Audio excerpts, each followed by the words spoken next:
Welcome to The Explainer. Today, we're tackling a topic that gets, well, a lot of weird buzz online: masculine dominance.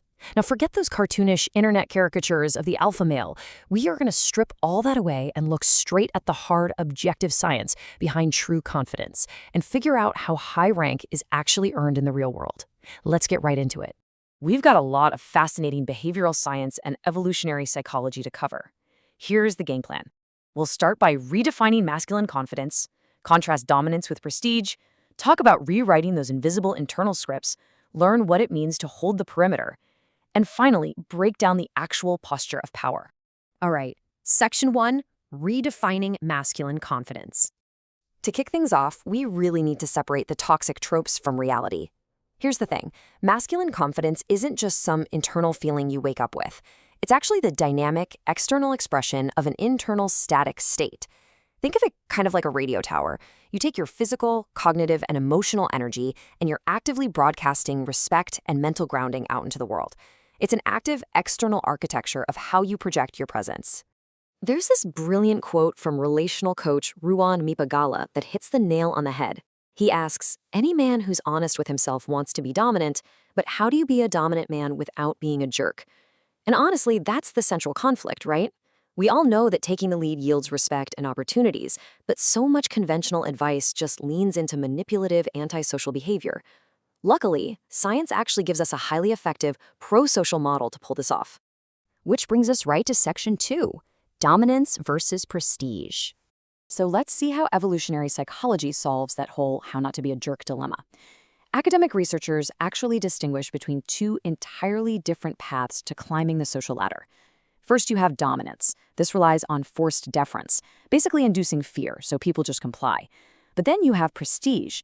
This is a communal strategy built entirely on earned respect and warmth, where you demonstrate real knowledge and empathy.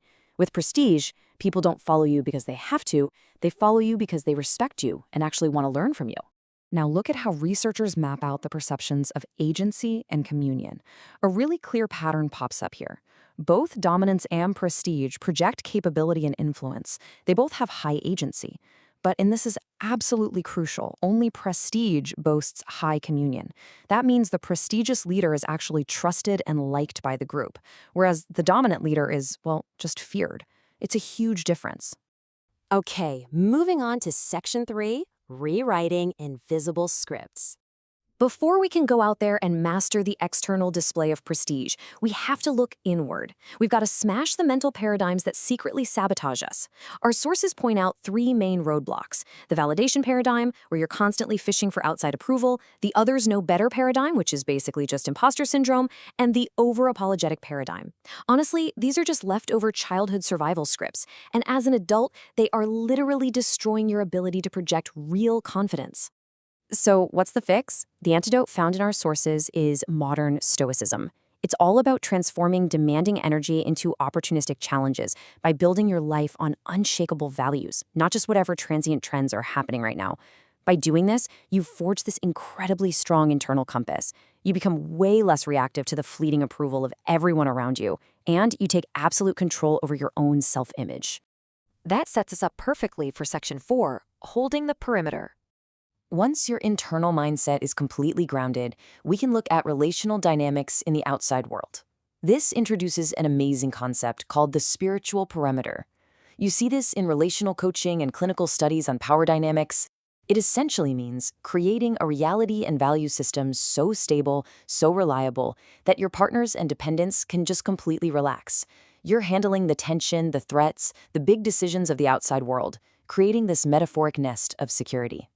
Check out this quote. It brilliantly illustrates the absolute core of consensual dominance. A dominant person has to take 200% responsibility. There's no one you're going to pass on responsibility to because you are at the top of the hierarchy. If you want people to defer to you willingly, the buck has to stop with you. The exact second you complain, resent, or blame someone else, you instantly signal that someone else has power over you. And poof, you lose that rank. So how do you actually build this perimeter in real life? First, start treating your attention and your approval like highly valuable currency. Stop just giving it away willy-nilly.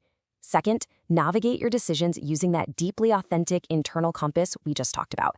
And third, actively step into tension. A genuinely prestigious leader willingly takes conflict head-on so the people who depend on them simply don't have to carry that burden. All right, last but not least, Section 5, the posture of power. Let's look at the hard, objective data on how you physically signal this earned pro-social prestige to everyone around you. Researchers systematically manipulated three things: physical expansiveness, smiling, and head tilt.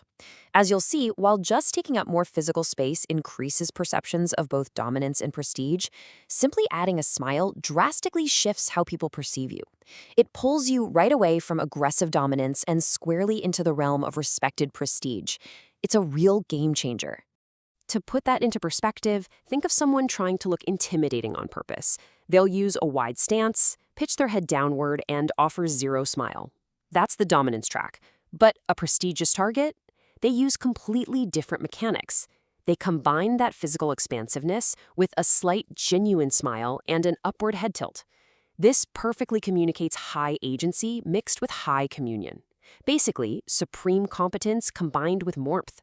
Let's synthesize all of this into an actionable playbook for your day-to-day life.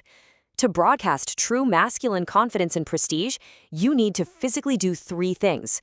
Number 1, adopt an open, expansive posture. Literally, take up space. Number 2, maintain a symmetrical, genuine smile to show you're approachable. And number 3, tilt your head slightly upward to convey warmth and a quiet pride in your earned accomplishments. As we wrap up this explainer, I really want to leave you with this final thought. True dominance and prestige, they aren't just handed out. They are earned by consistently doing the hard things. So ask yourself, are you stepping into the tension to earn true prestige, or are you just hoping someone else will handle the perimeter for you? Think on that.